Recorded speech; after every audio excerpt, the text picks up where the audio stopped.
Bonjour à tous, bienvenue à notre méditation quotidienne. Alors aujourd'hui, nous poursuivons notre série de méditations dans la belle lettre de Pierre. Nous sommes au premier chapitre de l'épître de Pierre. Pierre a écrit 2 épîtres dans le Nouveau Testament. Et cette première lettre, nous nous en souvenons, ça a été écrit à un public d'origine juive, des juifs devenus chrétiens, convertis à l'évangile et qui ont été dispersés à cause de la persécution ou pour toute autre sorte de problème. Ces juifs ont dû quitter leur mère patrie, si on peut dire, leur pays d'origine, et ils ont quitté Israël, Jérusalem, et ils se sont retrouvés loin de chez eux, en Asie mineure, la Turquie actuelle, et leur vie était difficile. Donc Pierre, en commençant sa lettre, il leur rappelle qu'ils bénéficient de la grâce et de la paix en Jésus-Christ. Il leur rappelle les bénéfices de l'Évangile. Jésus-Christ est ressuscité, il donne une vie nouvelle, une vie éternelle, et c'est une grâce que l'on ne mérite pas. Et ensuite, il leur rappelle que les chrétiens doivent souffrir un peu de temps, mais la souffrance, quand on est chrétien, elle a une raison et elle a un but, et Dieu l'utilise pour nous affermir, pour nous perfectionner, pour nous purifier et sanctifier. Alors aujourd'hui, nous allons voir le verset 13 de 1 Pierre. Nous entrons dans une nouvelle section. On pourrait dire que les versets 1 à 12, c'était un peu comme l'introduction. Pierre rappelle combien précieux est l'Évangile, tellement que les anges veulent y plonger leur regard. Les anges ne connaîtront jamais par expérience ce qu'un chrétien pécheur pardonné a connu.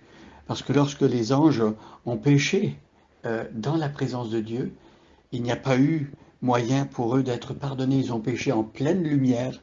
Et donc les anges qui ont péché et se sont révoltés contre Dieu, qui ont suivi la voie de Lucifer, de Satan, le tiers des anges a été perdu pour toujours. Un ange ne peut pas recevoir le pardon de Dieu. Alors aujourd'hui, nous sommes au verset 13 du chapitre 1 de 1 Pierre, et je vais lire le verset 13. C'est pourquoi tenez-vous prêts à agir, gardez votre esprit en éveil, mettez toute votre espérance dans le don qui vous sera accordé quand Jésus-Christ apparaîtra. Alors, les deux mots c'est pourquoi ici nous rattachent à ce qui vient d'être dit. Puisque vous avez été bénis d'une telle bénédiction, puisque vous avez reçu un message si précieux, puisque vous avez obtenu un pardon si complet, puisque Jésus-Christ s'est révélé à vous et qu'il vous a mis en relation avec Dieu, eh bien, maintenant, dans le verset 13, Pierre dit, c'est pourquoi tenez-vous prêts à agir. Lorsqu'on a tant reçu de Dieu, eh bien, on ne peut pas rester immobile, on ne peut pas rester les bras croisés dans son coin. C'est ce que Pierre nous dit. Tenez-vous prêts à agir. Et donc, il y a une image qui est belle ici. Gardez votre esprit en éveil. Dans une traduction un peu plus littérale, on va parler de ceindre les reins de son entendement. Alors, c'est vrai que lorsque un juif dans l'Antiquité qui portait une tunique et se préparait, se mettait prêt à agir, eh bien, il saignait, il prenait une ceinture, il l'attachait autour de sa tunique pour empêcher la tunique de l'immobiliser ou de le faire trébucher ou tomber. Et donc, il y a l'image ici que notre esprit doit être sain, on doit discipliner notre esprit, on doit préparer son esprit à l'action. Gardez votre esprit en éveil. Alors, facile sans doute de s'endormir ou de dormir sur nos lauriers quand on est béni, confortable, tout va bien, eh bien on peut s'endormir et puis finalement ça peut être mortel pour nous, ça peut être terrible. Euh, mais ici, l'apôtre Pierre dit, non, il n'y a pas de raison de rester endormi, il n'y a pas de raison de rester immobile.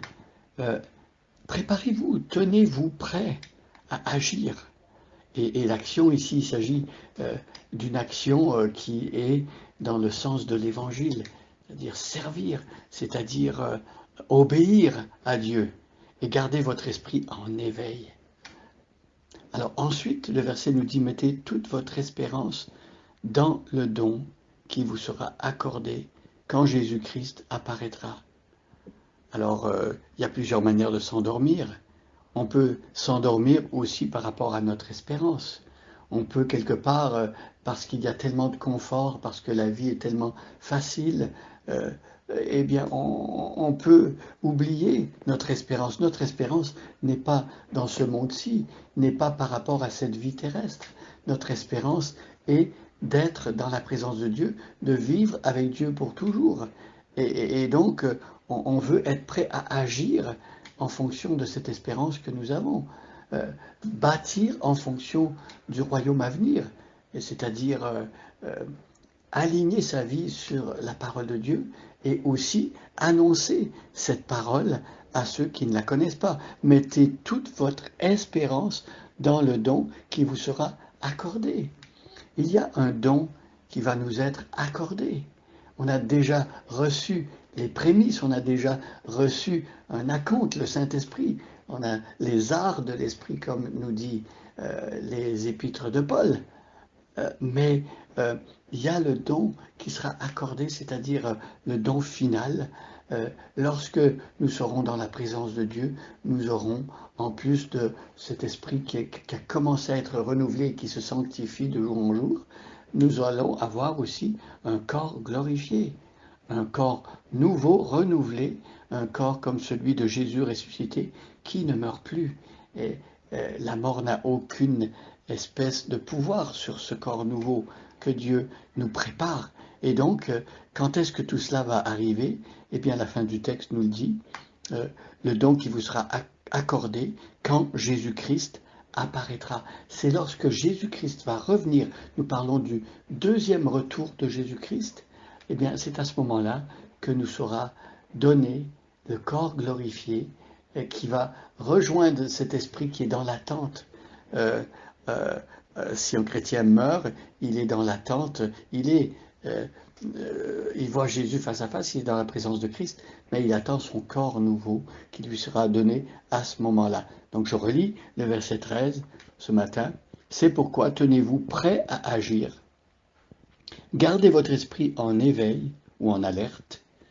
Mettez toute votre espérance dans le don qui vous sera accordé quand Jésus-Christ apparaîtra. Je ne sais pas si parfois ça vous arrive de penser au jour où Jésus reviendra. Je ne sais pas si vous avez déjà réfléchi à l'idée que Jésus pourrait revenir de votre vivant.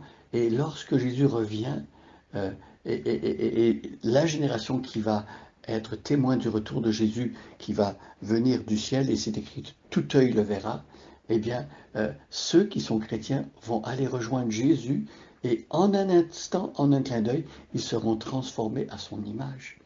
Alors, ce sera un moment glorieux pour cette génération de chrétiens. Lorsque Jésus reviendra, ils vivront un petit peu ce que le prophète Élie a vécu, ou Enoch, le patriarche, il sera enlevé sans connaître la mort. Quelle expérience glorieuse! Alors nous attendons le retour du Seigneur. Nous ne savons pas si nous allons être de la génération qui va voir Jésus revenir ou pas. Mais en tout cas, nous savons que tous les chrétiens, même ceux qui sont morts dans le passé, auront ce corps nouveau. Et c'est ce qui fait notre grande joie. Bonne journée à chacun et à chacune, et soyez bénis.